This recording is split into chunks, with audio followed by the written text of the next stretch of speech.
no Ayurveda, então a gente vai ver Agni, que é o fogo digestivo, Saburra na língua, Pulso, Malas, que são as eliminações. E a gente vai ter uma ideia o quão intoxicado esse organismo está. E aí faz-se uma recomendação, né, de alimentação. Alimentação, alguns chás, oleação externa. Só que se tu estiveres com muitas toxinas, tu não pode ficar manipulando o corpo, né? Então a gente vai ter que aguardar um pouquinho. Mas a oleação também, dependendo do dosha, é diferente. Então imagina o seguinte, para esse vata gravado, a gente vai usar o quê? Na abhyanga, que é essa massagem ayurvédica. O óleo vai ser sempre quentinho, mais quentinho possível, pela absorção, mesmo que tu sejas um pita, né? Então esse óleo quente, que vai ter um manejo, um manuseio para cada dosha também, né? Para o vata, que provavelmente já esteja com a mente mais agitada, o toque vai ser mais devagar. Para o kapha, que é aquele que está lá prostrado no sofá, comendo bastante, assistindo televisão, não querendo fazer atividade física de jeito nenhum, não se agrada de atividade física. Então, esse a gente vai precisar fazer um movimento mais vigoroso, né? E aí a oleação vai ser diferente. Então, para o vata, a gente vai usar um óleo quente e pesado. Geralmente o óleo de gergelim. Para o pita, que está aquecido, né? Está com queimação, ou enfim, né? Ele só está realmente irritado, a gente vai usar óleo de coco, que é um óleo que resfria. A gente vai usar quentinho, mas ele resfria, né? Sempre buscando esse equilíbrio do dosha. E para o kapha, a gente vai usar um óleo bem quente, né? Em geral, o óleo de mostarda é um óleo utilizado, mas não tão comum, né, de encontrar. Então, usa-se... enfim, a gente vai ter algumas opções aí quando a gente não encontrar exatamente aquele óleo. Por exemplo, o óleo de girassol prensado a frio, né? Enfim, não é o óleo que a gente encontra no supermercado, né? Mas um óleo bom, né? De boa qualidade. É um óleo que, em geral, a gente pode usar nos 3 doshas, né? Ele é mediano, né? E aí, junto com isso, então a gente vai fazendo essas dietas anti-ama, que a gente vai chamando, né? Que é antitoxinas, que é um detox. A gente pode chamar também esse processo todo, né? Que aí vão ter outros processos ao longo dessa dieta anti-ama, né? Depois tu vai introduzindo alguns alimentos, tu vai fazendo para aquele que é vata, né? Tu vai proporcionando ao longo de 2 semanas uma diarreia, né? Para que ele possa realmente liberar esse intestino que geralmente é preso, né? Pro kapha, que é aquele, por ser terra e água, ele é úmido, então ele costuma ter muito muco.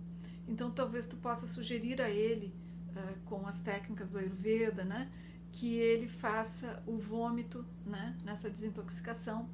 E a gente tem aquilo que a gente chama de shamana, né, pros doshas, que é isso que eu estou contando um pouquinho, que é uma dieta anti-ama, algumas sessões de abhyanga, os mantras, né, para vata, para pitta ou para kapha, acompanhando esse processo. Ou tu vai fazer um processo muito mais profundo que a gente vai chamar de panchakarma, né? Que aí tu vai passar uma semana num processo forte mesmo, sabe? Em geral, é indicado que tu estejas numa imersão, né? Para fazer esse processo, porque junto com isso, eu falo para vocês assim com bastante certeza, o que acontece, né? A gente vai limpando o corpo, a gente vai tirando a mente da jogada e vão surgindo muitas emoções, muitas memórias. Então é preciso ter um suporte para isso, né? Um suporte terapêutico, um suporte, eu quis dizer, psicoterapêutico, né? Pensando na psicologia, mas um suporte terapêutico com os terapeutas ayurvédicos envolvidos nesse processo. Tu precisa ter alguém para te acompanhar. É um processo forte. né? Mas é bom, não é um forte ruim, é um forte maravilhoso, né? A gente vai tentando se encorajar um pouco para fazer, porque tem coisas muito diferentes, né? Só fazendo um parêntese, né? Na formação de Ayurveda teve um dos módulos que a gente fez um tratamento para os olhos, né? Que era, a gente fazia com farinha, assim, fazia tipo uma máscara de mergulho. A gente fazia uma contenção aqui, a gente deitava e banhava os olhos, enchia esse recipiente com ghee, né? Morninha, né? Que é aquela manteiga clarificada, e a gente enchia os olhos e depois a gente abria no processo e via aquele mundo dourado pelo ghee, né? Para trazer clareza para a mente. E eu pensei durante a formação, gente, eu jamais faria um negócio desse. Mas eu havia lido num livro super bacana, que vocês talvez já tenham ouvido falar, da Laura Pires, né? Aquela menina que é gaúcha, que mora no Rio e que se tornou uma referência na culinária ayurvédica, porque ela teve diagnóstico de esclerose múltipla e ela trata somente com Ayurveda, né? E ela fez esse banho, né, com ghee quando ela esteve na Índia e tal. Então eu tinha lido aquilo, achei, nossa, que fazia muito sentido.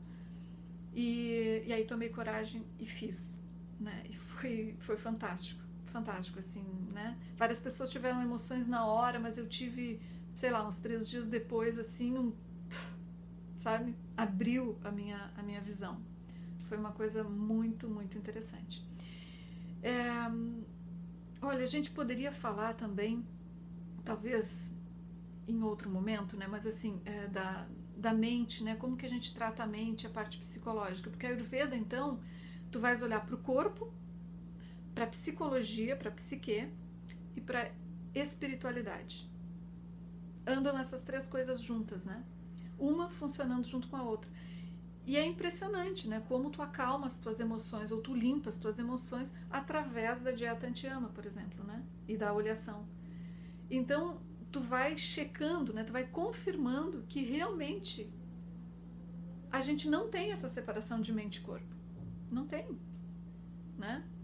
A gente vive no dia a dia como se tivesse, mas não tem. Porque quando tu trata com alimentação, tu chega a conteúdos emocionais que às vezes é muito difícil tu chegar numa psicoterapia, né? Então é muito bacana, porque isso no consultório de psicologia, eu vou dar talvez um último exemplo aqui para vocês, né? Quando tu pegas um paciente que está prestes a um surto, é muito difícil atender, né? Tanto que esses pacientes, a maioria vão para a psiquiatria, vão ser medicados, né? Mas tem pacientes que estão nesse estado, não querem usar medicamento de forma alguma e procuram um psicólogo. E aí tu tentas argumentar com esse paciente, tu tenta conversar com ele. O verbo não tem o menor efeito. Aliás, às vezes tem, né? Um efeito contrário, a pessoa vai piorando. E aí então eu tenho no consultório o óleo de gergelim para essas situações. Então eu aqueço o óleo, eu não tenho a maca, né? Tenho a poltrona, mas eu reclino essa poltrona, peço licença ao paciente, comunico um pouco como é. E aí a pessoa, se ela me diz que sim, ela me dá o consentimento, eu uso o óleo de gergelim, né? Em alguns pontos específicos, né? A começar pelos pés, panturrilhas, né? Topo da cabeça, que é uma terapia super, super bacana para acalmar a mente, né? A gente encharca o topo da cabeça com óleo de gergelim e é impressionante o efeito que tem, né? A pessoa vai retomando, ela vai reencarnando um pouco, né? Porque a mente vai acalmando. Então a mente não se torna essa barreira para que o espírito te habite, né? Pelo contrário, ela vai abrindo e aí tu consegue estar mais presente com isso. Então isso ajuda muito terapeuticamente, muito. Então a Ayurveda é um pouquinho disso que eu contei para vocês hoje, né? É um pouquinho. A Ayurveda é alguma coisa fantástica. Vocês vão encontrar dentro do Ayurveda muitas semelhanças com a medicina chinesa, né? Porque elas bebem nas mesmas fontes, né? Então, vocês vão encontrar muitas semelhanças. É muito bacana. Eu vejo também pessoas que usam os medicamentos ayurvédicos, né? Sem fazer a dieta anti-ama, ou sem fazer o panchakarma. Não, eu vou usar porque eu vou agora fazer um rejuvenescimento, né? Ganhar uma nova vitalidade. preferencialmente façam a dieta anti-ama ou o panchakarma antes, porque o teu corpo vai estar muito mais receptivo para essa parte que a gente chama de rasayana, que é a parte da fortificação, do fortalecimento, que é a última parte deste processo da identificação do dosha, do agravamento do dosha, da dieta anti-ama, da oleação, dos processos, né, de mantra e tal, e aí tu vai chegando lá no final para fazer esse fortalecimento. É muito interessante.